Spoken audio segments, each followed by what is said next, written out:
vamos seguindo, né? Vamos tocar em frente aí que sempre tem bastante coisa, né? Ainda bem que tem. Nós vamos. Semana passada nós falamos da Páscoa. Então tivemos que interromper aquela sequência que vimos fazendo, falando, né, do final dos tempos, do sermão profético de Jesus. Então demos uma interrompida e vamos agora recapitular rapidamente o que falamos na anterior para seguirmos nessa em frente. Então estamos falando da situação atual da Terra, essa fase de transição. Falamos das duas grandes revelações de Deus, né? Falamos de Moisés, que é a lei que veio há 3.500 anos.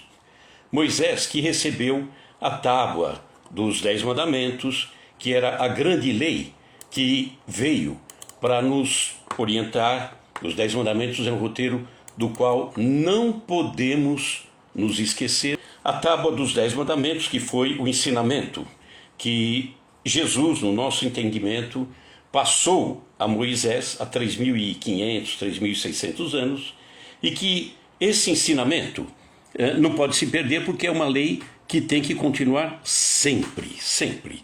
Então, ela precisa seguir e seguir da melhor forma possível. Muita gente diz, é ultrapassada, né? Não é, de forma nenhuma. Então, o ensinamento de Jesus, que veio por intermédio de Moisés, tem que ser seguido, esses 10 mandamentos, que era a lei dura. E essa lei, como toda lei, tem que ser seguida. A lei, ela não permite, não deveria permitir brechas. Brechas que, em determinados locais na Terra, na fase que estamos ainda, admitem brechas, né? Isso é complicado, é triste. Mas, não admitindo brechas, ela deveria ser seguida rigorosamente. E é isso o entendimento. Essa lei que veio através de Moisés, passada por o Espírito que, 1.500 anos depois, viemos a entender como Jesus. Essa lei não pode ter brecha, porque é lei divina, é lei de Deus. Não admite qualquer tipo de manipulação, né? Então, a primeira grande revelação, que foi Moisés, através das leis, é a lei. 1.500 anos depois vem Jesus. Jesus é o amor, né? Então soma-se agora a primeira grande manifestação, primeira grande revelação, que foi Moisés, a lei. E a segunda grande manifestação, Jesus, o amor. Aí não temos dúvida nenhuma que Jesus é o amor, né? Todo o ensinamento do Mestre, se nós pegarmos tudo que ele nos deixou, se comprimíssemos tudo, sobraria amor. Então tem muitas pessoas que dizem, eu não consigo entender bem Jesus, eu teria que fazer um curso para poder compreender, porque Jesus é tão completo. É fácil entender Jesus, difícil é fazer acontecer na nossa vida. Por quê? Porque Jesus é amor. Se pegarmos tudo e espremermos, vai ter amor em tudo. Por quê? Quem ama é humilde. Quem ama, perdoa. Quem ama, serve, né? Quem ama, serve. Jesus mesmo veio e disse que veio para servir. Só que nós sabemos que Jesus, há 2.000 anos atrás, quando esteve conosco, ele falou para um grupo relativamente pequeno, né? Ali na Palestina, Israel. E falou para um público que vinha acostumado, né? Há séculos e séculos, os judeus, acostumados com o rigor da lei. E o rigor da lei não admitia tanto um espaço para o amor.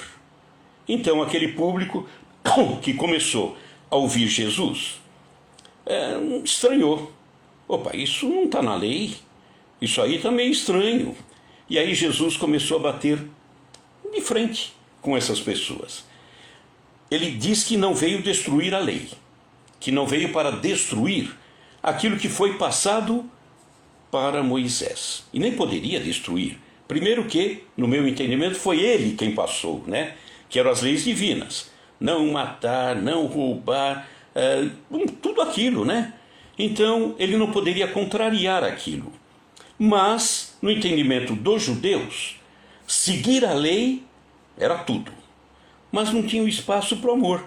Tanto que a legislação mosaica, a lei mosaica, instalada pelo próprio Moisés, que para ser seguida pelo povo, que ainda era tão duro, o que ele fez?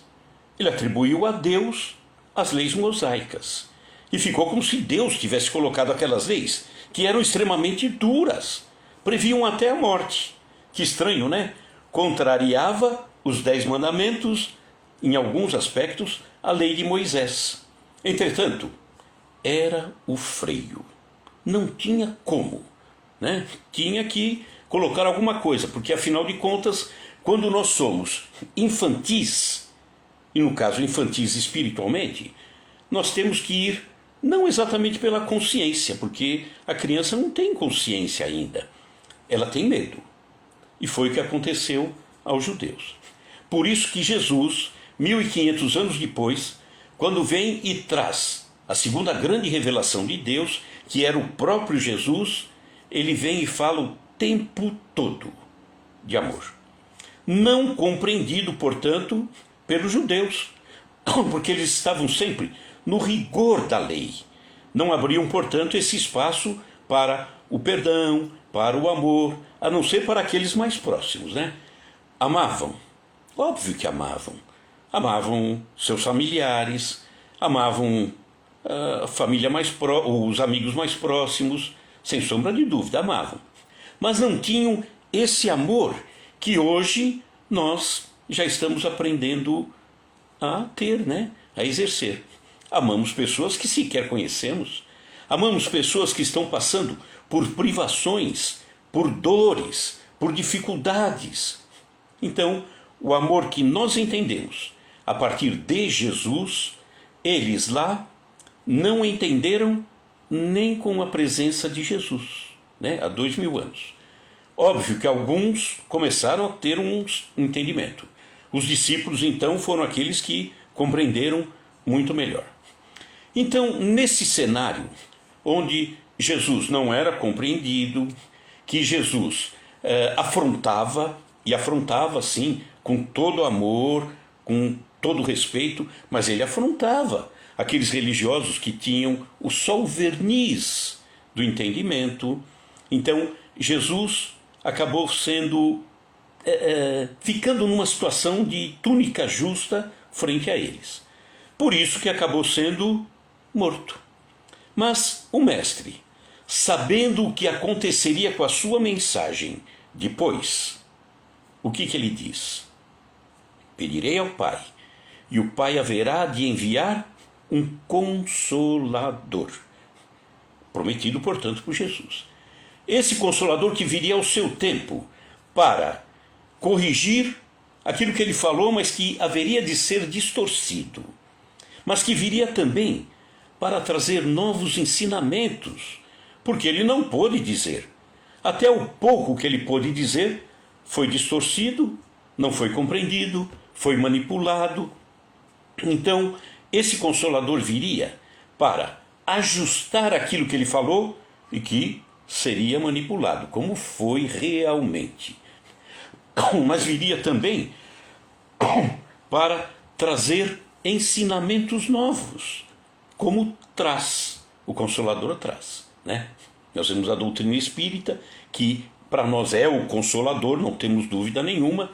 Esse Consolador não cessa de nos ensinar. Em todos os instantes está nos ensinando, e através de livros, palestras, conversas, atendimentos, ele está sempre nos ensinando. Então, Jesus, prevendo isso, pediria ao Pai, e o Pai haverá de mandar um Consolador, que viria para ajudar, para trazer coisas novas e corrigir o passado. Nós vamos ver, e falamos há 15 dias atrás, que após a morte de Jesus, a sua doutrina correu sério risco de ser dizimada. Eu entendo dessa forma. Só para entenderem, poucos anos depois da partida de Jesus, surgiu Paulo de Tarso. Paulo de Tarso, o apóstolo dos gentios. Por quê? Porque Jesus veio para trazer a sua mensagem para o judeu. Era muito mais fácil o judeu ter entendido a mensagem do mestre. Por quê? Porque era o único que entendia um Deus único, aquele que veio ser chamado por Jesus de Pai. O judeu tinha esse entendimento. Então seria muito mais fácil Jesus, que era a expressão maior do amor, chegar para os judeus e dizer a eles: olha, eu estou falando do mesmo Deus, mas eu trato de uma forma diferente. Não aquele Deus que vocês colocaram lá no Velho Testamento, um Deus que dava suas pancadas, um Deus que tinha preferências. Esse Deus tinha preferências. Lá no Velho Testamento tinha, dentro da visão que aquele povo tinha, né? Obviamente não era a verdade. Mas ele pendia para um exército em detrimento de outro. Era um Deus que, adotando um entendimento dos gentios, dos pagãos, foi colocado lá, que mandava para o inferno, né? Então, colocaram um monte de coisas incompatíveis com esse Deus que nós começamos a entender a partir de Jesus.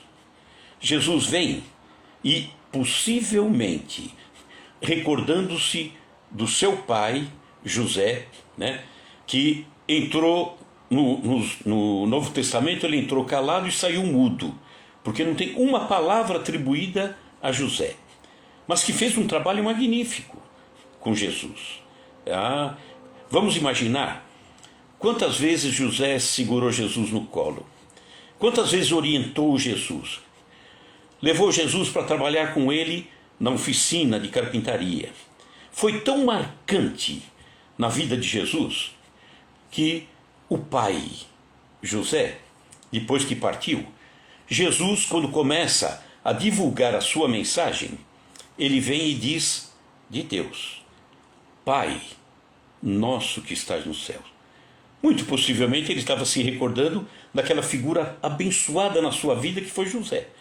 Então Jesus vem e diz: esse Deus que vocês temem, tem que temer a Deus. Não, tem que respeitar, amar a Deus. Então, quando Jesus vem e fala, ele é o Pai nosso. Então, aquele povo, se tivesse um coração um pouco mais aberto, procurando dentro da lei todo o viés do amor que estava ali, mas que não conseguiam enxergar, teriam entendido melhor a mensagem de Jesus. Não entenderam. Tanto é verdade que um episódio marcante que mostra isso, que Jesus veio para os judeus, veio porque seria muito mais fácil ensinar quem já tinha esse entendimento do Deus único, agora ensinar aquilo que ele trouxe, que seria o amor, para que eles pudessem divulgar para todo mundo. Mas, não tendo aceitado, bom, agora tem o plano B. Jesus tinha o plano B, né? Estava ali no bolsinho da túnica. Qual foi o plano B? Um episódio deixa muito claro isso, que não tinham entendido, mas que isso precisava ser levado para fora, para além daqueles limites dos judeus. Vamos ver um episódio de um centurião romano na cidade de Cafarnaum. Esse centurião romano, portanto romano, não entendia um Deus único, aquele que Jesus chamava de Pai. Ele tinha vários deuses na sua concepção. Esse centurião, portanto, não entendia bem aquilo que Jesus falava, mas ele sentiu aquilo que Jesus falava. Mesmo sem a noção de um Deus único, ele sentiu o que Jesus falava. E de repente ele, coração grande, grandioso, esse centurião, e às vezes a gente imagina que, é pagão, então despreza. Não, de forma nenhuma, né? O que vale não é o rótulo, o que vale é o conteúdo. E aquele centurião tinha um conteúdo fantástico, maravilhoso. E aí ele, o centurião, percebendo a grandeza de Jesus, os ensinamentos do mestre, percebendo isso tudo, o que ele faz? Ele vê um escravo, um servo seu doente. Um servo do centurião doente. O centurião, quantos servos devia ter? Quantos escravos à disposição lhe devia ter? Vários, talvez, né? Mas ele vem até Jesus, centurião, portanto um militar, seria um tenente, tá? No tempo atual. Está subordinado às ordens. Está num patamar que não lhe permite descer. Entretanto, ele vai até Jesus e desce. E se humilha, né? Humilha no bom termo da palavra. Ele vai até Jesus e fala para ele: olha, Senhor, eu estou ouvindo o que você fala, né? Estou sentindo, percebendo a grandeza. E eu venho aqui até você, Jesus, pedir. Mas não venho pedir por mim. Eu venho pedir por um escravo meu, por um servo meu, que está adoentado. E todo mundo que estava à volta, puxa, um romano vindo para pedir, salvar o seu escravo, né?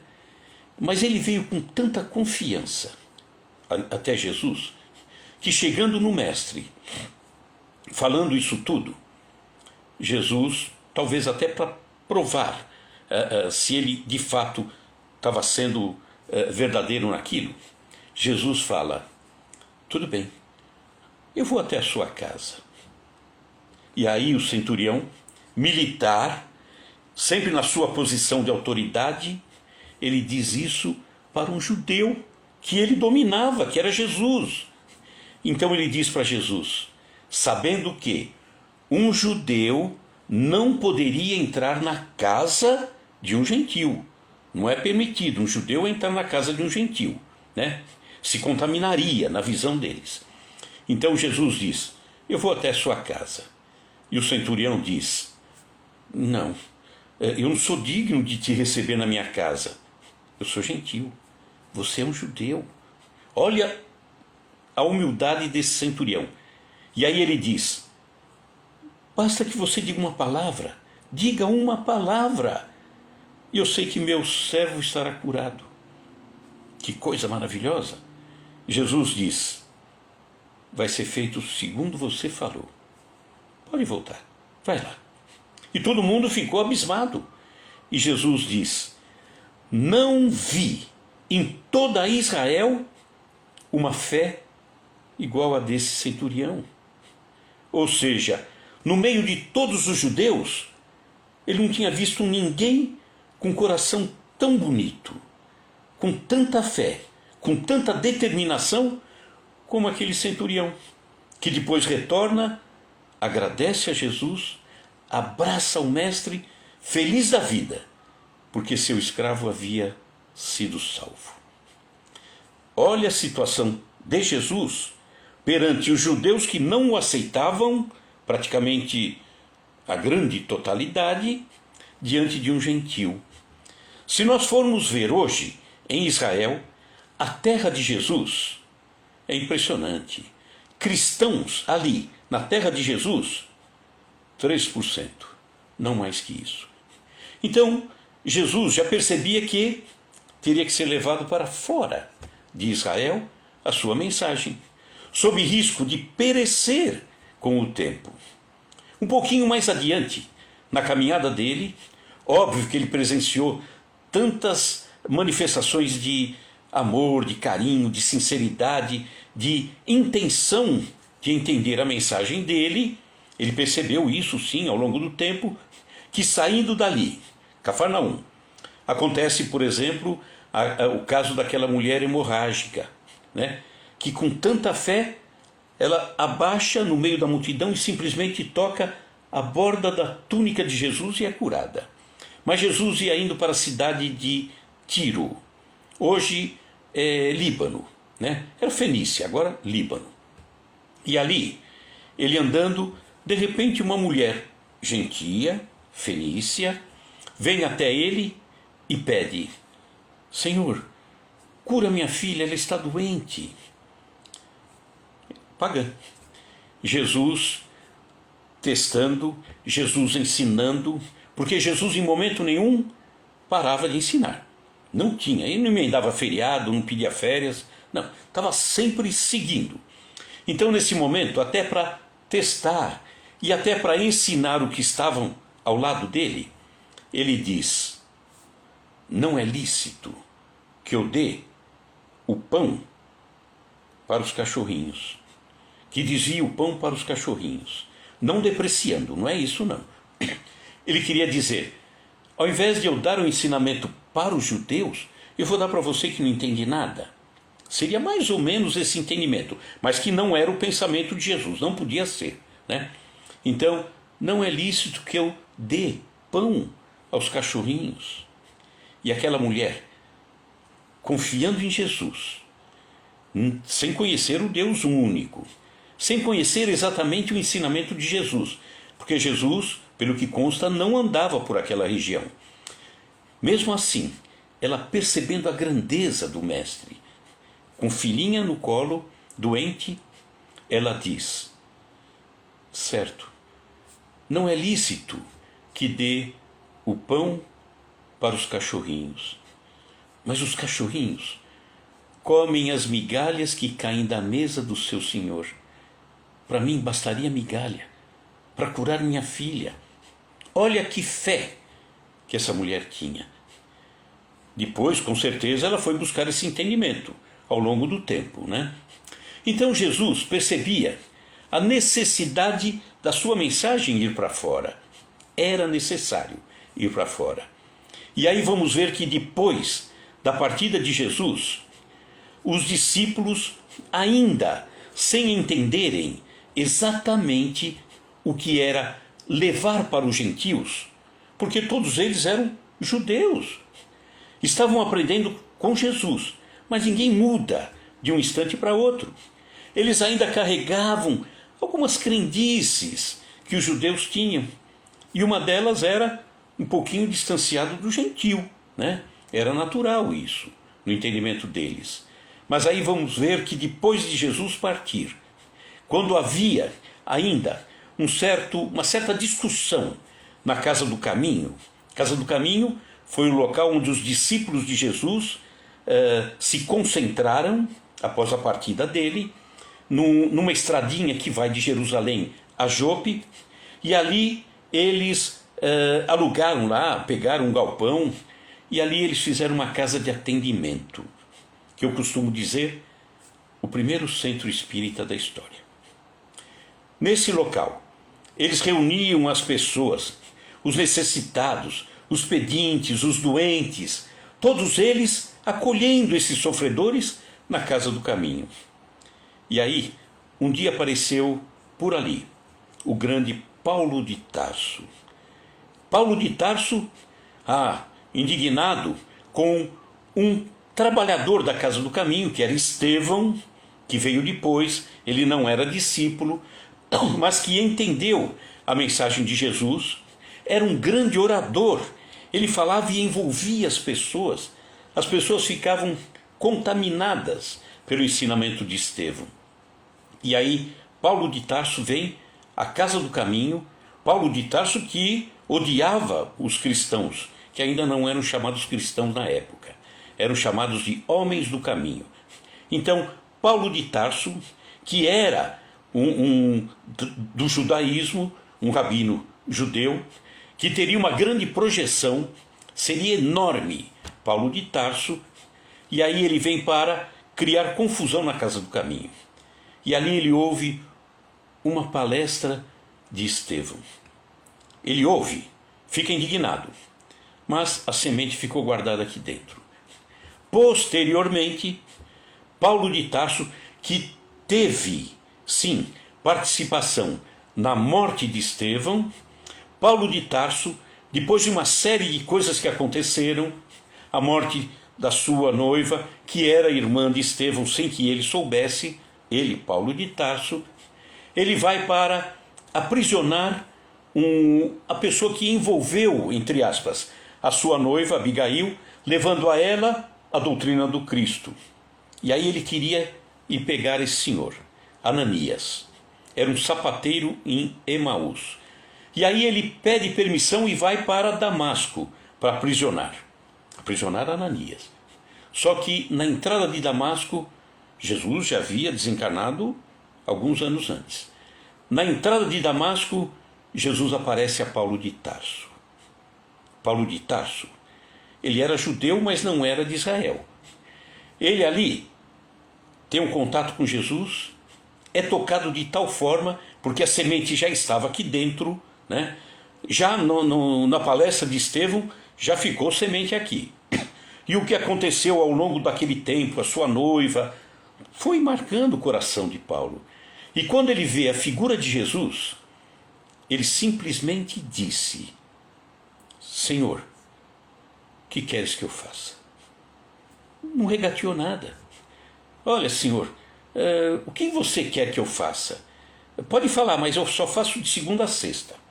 Sábado e domingo eu quero tempo livre, né? Não. Ele se entregou de corpo e alma à mensagem do Cristo. E passou a ter, durante a sua vida, o sofrimento, as pedradas, quase morte, dificuldades enormes, mas ele seguiu Jesus. Quando Paulo de Tarso se converte, entende a mensagem, ele vai ao encontro dos discípulos. E ali acontece, ao longo desse período, entre aspas, embate. Porque Paulo de Tarso era mais voltado para fora. Ele havia nascido em Tarso, na Ásia Menor, hoje Turquia. E os discípulos todos nascidos ali, na Palestina. Então Paulo de Tarso, ele era vigoroso. Ele queria levar para fora a mensagem. E aos poucos ele foi comendo pela beirada. Foi indo para fora. Inicialmente, o próprio grupo de discípulos encaminhou alguns mensageiros para uma cidade chamada Antioquia, que é também na Ásia Menor. Mas Paulo de Tarso vem um dia e fala com os discípulos. Fala, sobretudo com Pedro. Pedro era muito firme, né? Com Tiago. Olha, eu quero fazer viagens levando a mensagem de Jesus. Quero levar para os gentios. Mas a restrição havia, né? Gentios? Não, primeiro vamos aqui, né? Em casa. Mas a espiritualidade atua de uma forma tão bonita, tão marcante, que surge uma situação na qual Pedro precisou se deslocar para uma cidade fora, né? E chegando nessa cidade, ele encontra uma pessoa que ele conhecia, e de repente ele está na casa dessa pessoa, e era um curtidor, Simão o curtidor. E de repente nesse local, Pedro, ali na casa dele, de Simão, ele olha para o céu e vê numa miragem um pano grande no céu. E nesse pano, os animais que eram considerados impuros pelos judeus. Exemplo, um porco, é impuro, não poderia comer daquele animal. E essa voz diz: tudo que é feito pelo Deus, tudo que é feito pelo Pai, não é impuro, tudo é puro. E ele ficou estranhando, né? Mas um pouquinho mais abaixo, uma cidade mais abaixo, chamada Cesareia, havia ali um outro militar, um outro centurião. O nome dele era Cornélios, romano, portanto, né? Sem acreditar exatamente no nosso Deus. Ele ali teve uma manifestação, porque a família dele mais ou menos se envolvia um pouquinho com as coisas que falavam a respeito de Jesus. Então, esse Cornélios, esse centurião romano, recebe a informação de que Pedro estava numa cidade acima. E ele envia 2 guardas para irem lá chamar Pedro. Ele queria conversar com Pedro. Ele estava agoniado. Um romano, hein? Um romano. E aí, quando os soldados estão chegando no local, na cidade acima, onde Pedro estava, Pedro já recebe mentalmente a informação de que viriam buscá-lo. De repente chegam os 2 lá, batem palma, Pedro vai atender e eles dizem: olha, viemos aqui a pedido do centurião Cornélios. Ele pede a sua presença. Pedro, na mesma hora, segue, vai para Cesareia, não questionou nada. Quando chega na casa de Cornélios, que era gentio, quando chega ali, Cornélios vem à porta e agradece a presença de Pedro. E agora? Ele é gentio. Pedro é judeu. Posso te convidar a entrar na minha casa? Pedro, com todo aquele questionamento, judeu, tal, ele começa a pensar. E agora? Tive uma revelação, né, lá em cima, na casa de Simão, que não existe um impuro, nada é impuro. O judeu não é impuro, o gentio não é impuro, porque tudo vem do Pai, tudo vem de Deus. E aí ele diz: olha, se fosse antigamente, eu não poderia entrar, mas vou. E ali ele se reúne com a família de Cornélios, se reúne com os amigos de Cornélios, todos eles já querendo entender o ensinamento de Jesus, que de alguma forma chegou até eles. E ali Pedro começa a falar do Mestre para todos eles.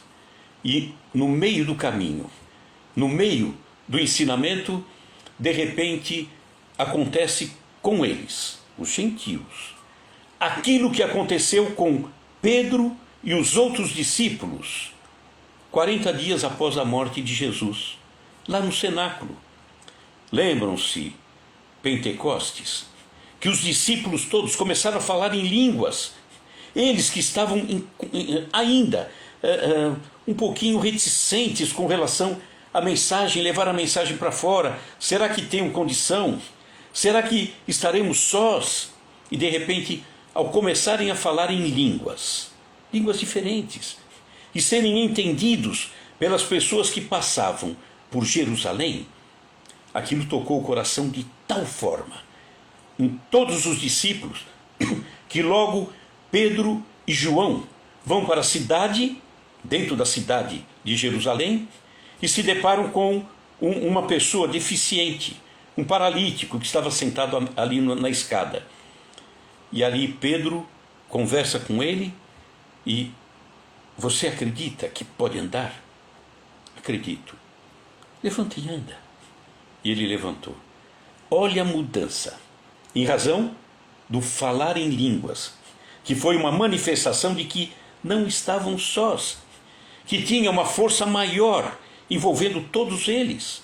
Agora voltamos à casa de Cornélio. Pedro, que estava ali, na casa de gentios, reunido com eles querendo ter um maior entendimento de Jesus. E de repente, eles, gentios, começam a falar em línguas. Pedro parou. O que está acontecendo?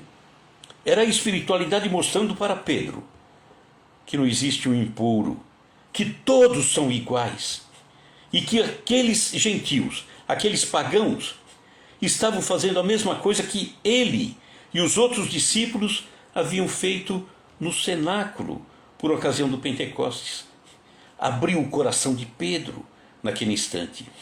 Pedro passou a defender também, a entender que a mensagem tinha que ser levada por fora, porque ninguém é impuro. Todos tem que ter a mesma oportunidade. E aí vamos ver Paulo de Tarso, o grande apóstolo dos gentios, que abraçou esse trabalho fora, né? Saiu já logo de início para a Ásia Menor, Turquia, fez 3 viagens falando de Jesus, explicando para as pessoas, criando comunidades em todos os cantos, grupos enormes de seguidores do Cristo. E Antioquia, que foi o primeiro polo cristão fora, que foi depois grande companheiro de Paulo, chamado Lucas, um dos evangelistas, né? Lucas não conheceu Jesus, mas tudo que ele escreveu foi pesquisando. Lucas era médico, portanto tinha uma cultura. Ele foi pesquisando várias pessoas, dentre elas Maria de Nazaré, que nessa época morava onde? Ásia Menor, na cidade de Éfeso, juntamente com Pedro, com João, o discípulo mais jovem. Então Lucas, ali, começando a conhecer a doutrina do Cristo, todos os cristãos, né, ou todos os seguidores eram conhecidos como homens do caminho. E aí Lucas dá um repente nele, ele falou, se seguimos o Cristo, por que não nos chamarmos de cristãos? E a partir daquele momento surge a figura do cristão.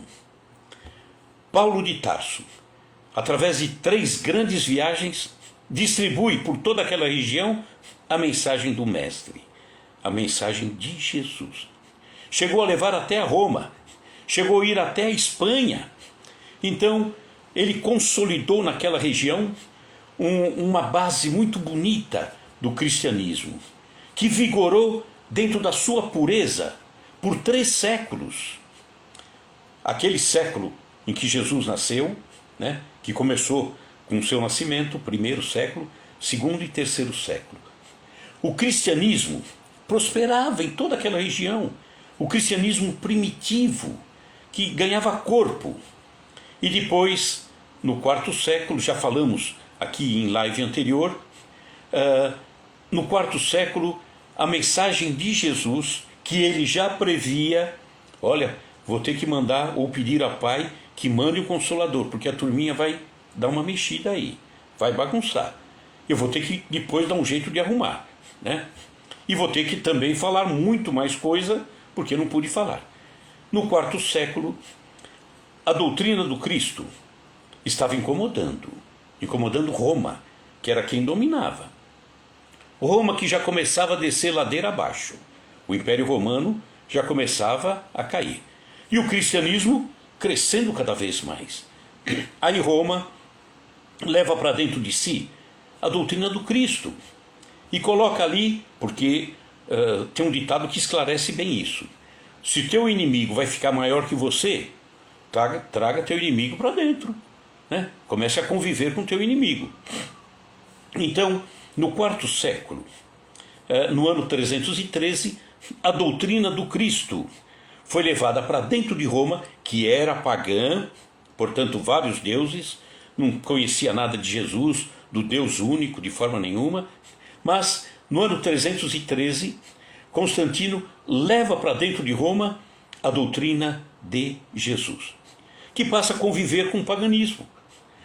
No ano 325, para ver como as coisas iriam distorcendo, não era maldade, eu não entendo isso, não havia um interesse de acabar com a mensagem do Cristo de forma nenhuma, mas era mais pela ignorância, tinha a intenção de fazer o melhor, mas nem sempre o melhor acontecia.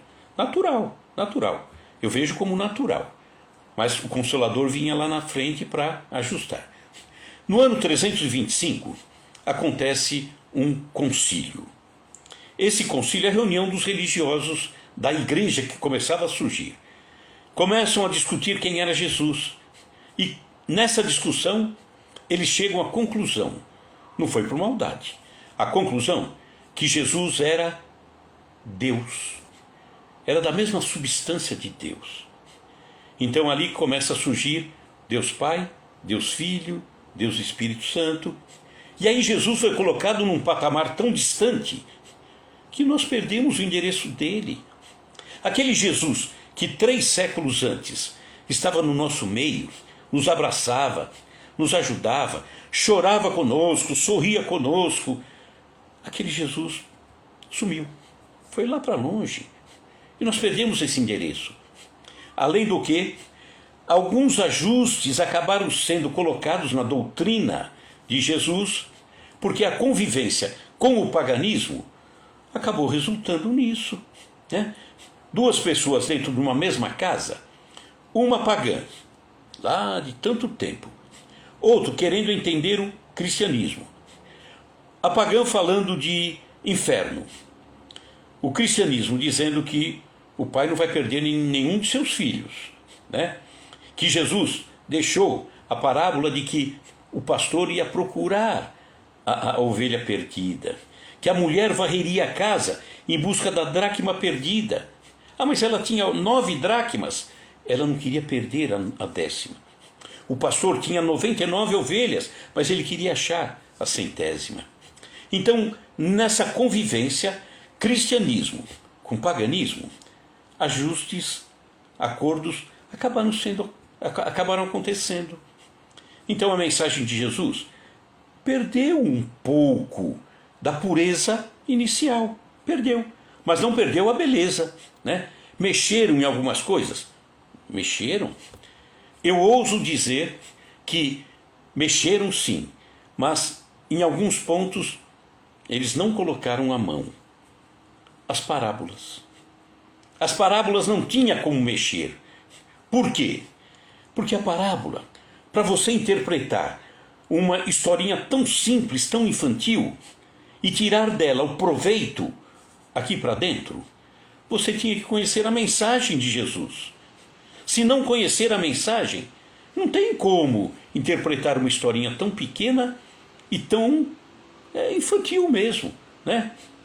Eu sempre costumo dizer da menor parábola de Jesus, que é a parábola do fermento.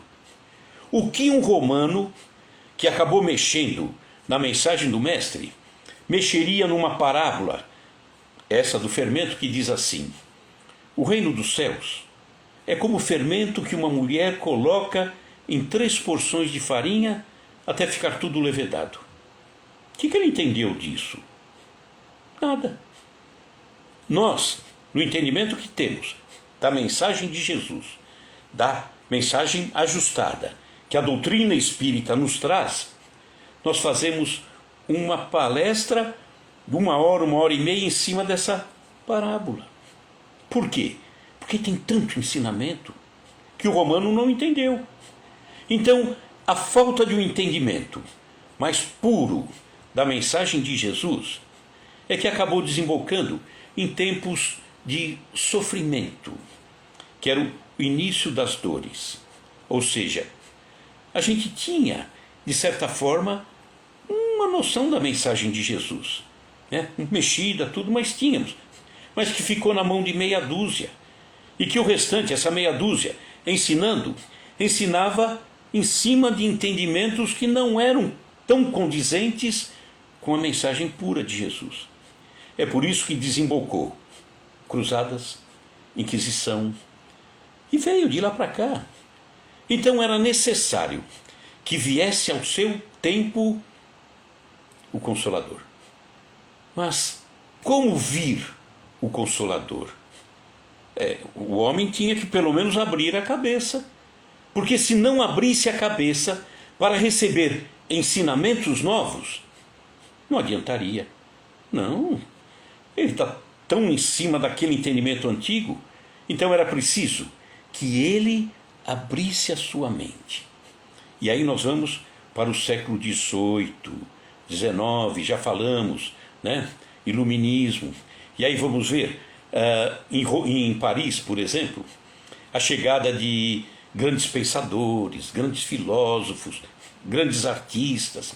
Então, a população abrindo a mente para sair de coisas antigas. Eram pensamentos que vinham na cabeça de muitos daqueles daquela época, que começavam a questionar as coisas estabelecidas Até então, era momento de discutir, era momento de discordar, era momento de não entender por que a igreja, o clero, juntamente com os poderosos, afrontavam o povo. Por que o povo não tinha espaço? Então começaram a discutir uma série de coisas, questionando. Aí o homem começou a pensar. Lá, século XVIII, começo do século XIX, então eles começavam a pensar. Por que nós passamos por dores? Por que ficamos doentes? Por que temos defeitos?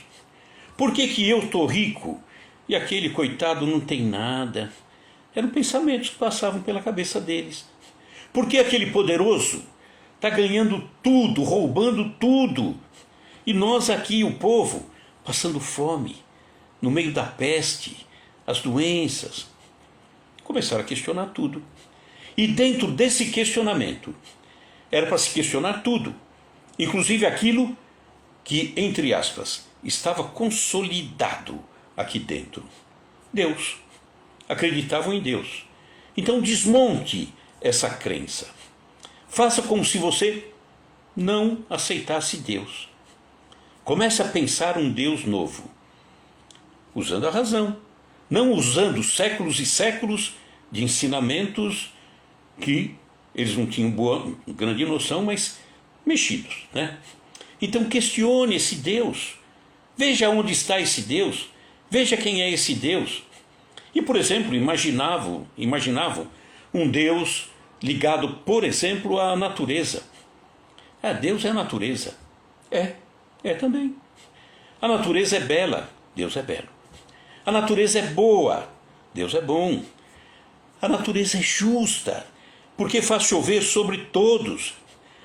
Se eu plantar em casa um pé de milho, nasce um milho. Se o milionário plantar, vai nascer um milho. Esse Deus é justo. Aquilo que houver de confusão, aí foi obra do homem.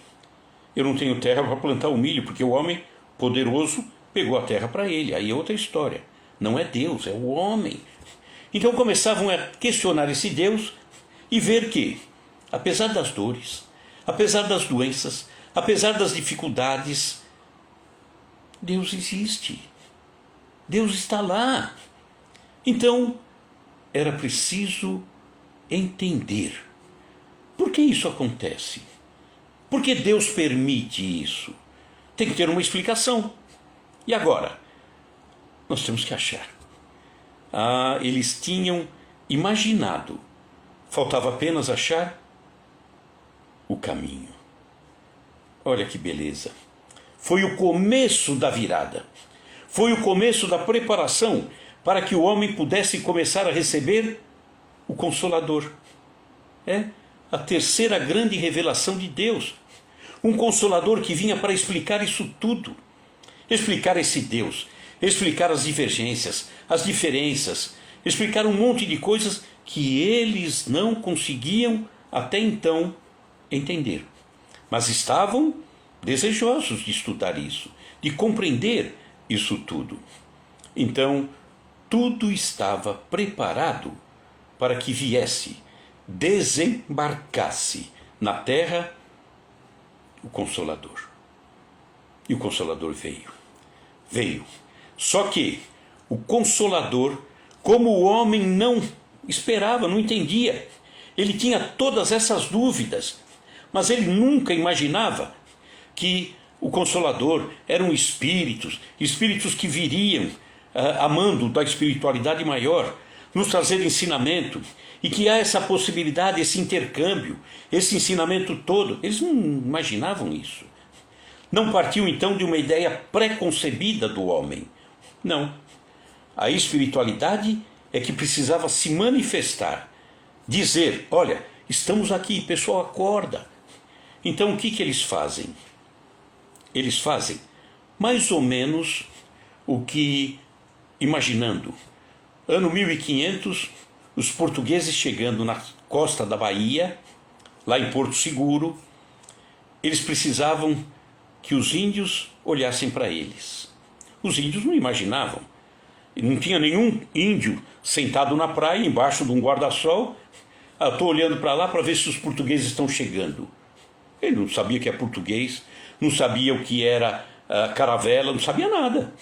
Então, o português, né, o viajante português, o navegante português, para que o índio olhasse para ele precisou dar um tiro de canhão. E aí o índio procurou, opa, o que é aquilo lá? E começou a se interessar por aquilo. Doutrina espírita, o Consolador prometido. A espiritualidade que precisava se manifestar, porque o homem nem imaginava nada. A espiritualidade precisava dar o seu tiro de canhão. Como que ela fez? Irmãs Fox, por exemplo. Não ficou restrito a 1, 2, 3 acontecimentos. Uma casa onde morava a família Fox, em Hydesville, condado de Nova York. Eles moravam lá, a família com as filhas, 2 filhas pequenas.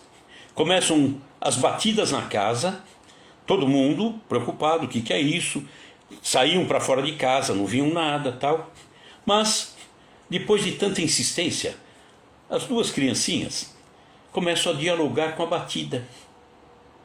Era um tiro de canhão, com a batida. E ali começam a entender, travam ali um diálogo, e começam a entender que ali era a manifestação de um espírito, de um homem que, passando por aquela casa anos antes, foi assassinado e seu corpo estava enterrado na adega. A partir dali, opa, tem alguma coisa que nós não estamos entendendo. Vamos, anos depois, pouquíssimos anos, na Europa, França, por exemplo, já acontecia, as mesas girantes.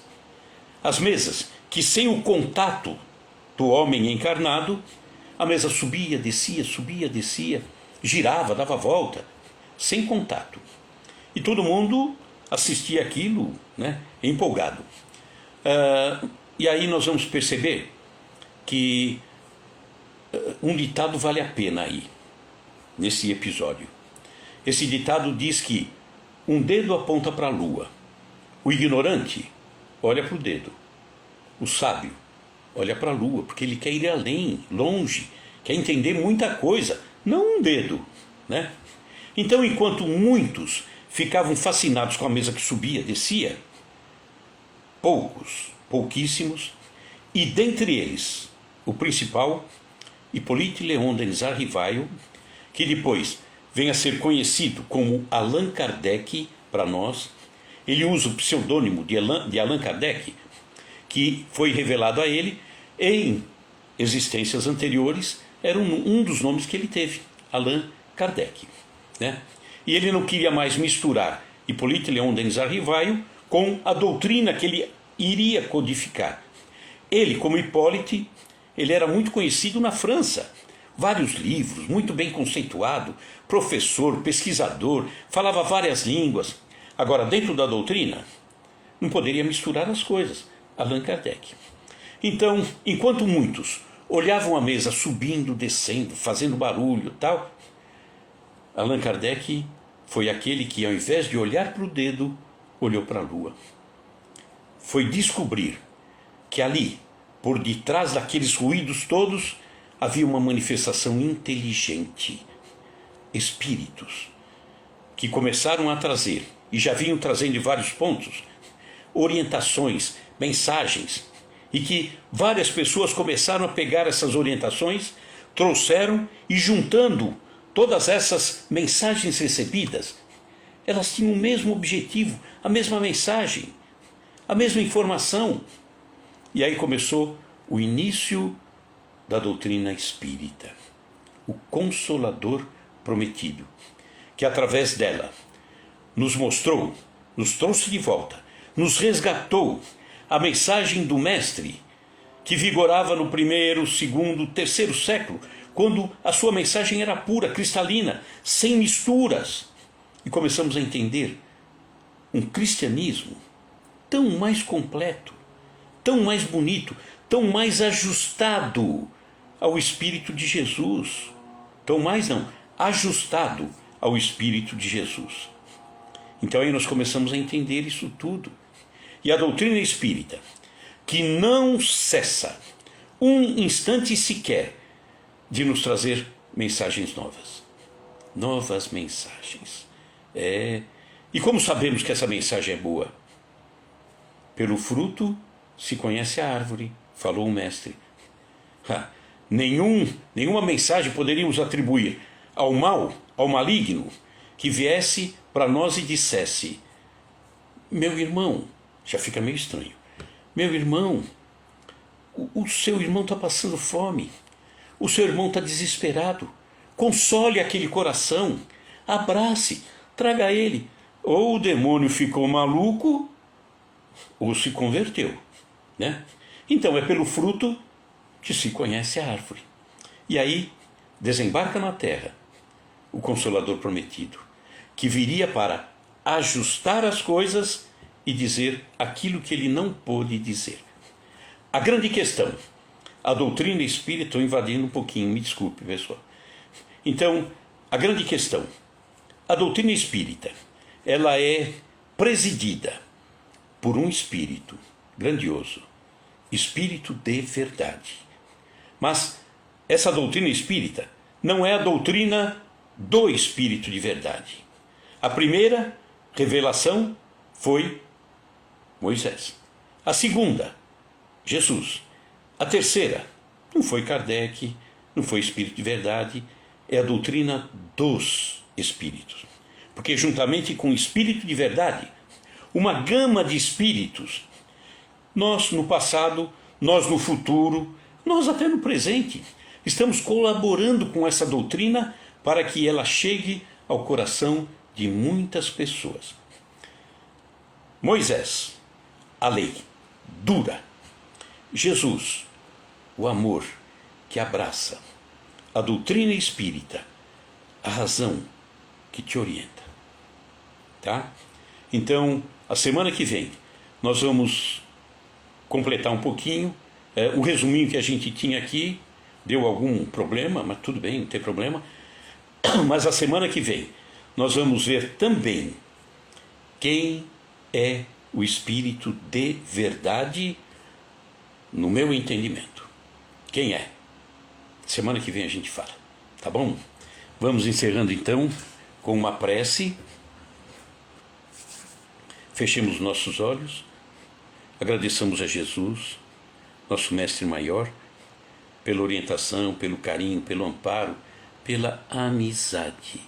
Agradecemos a você, Jesus, pela presença de sempre.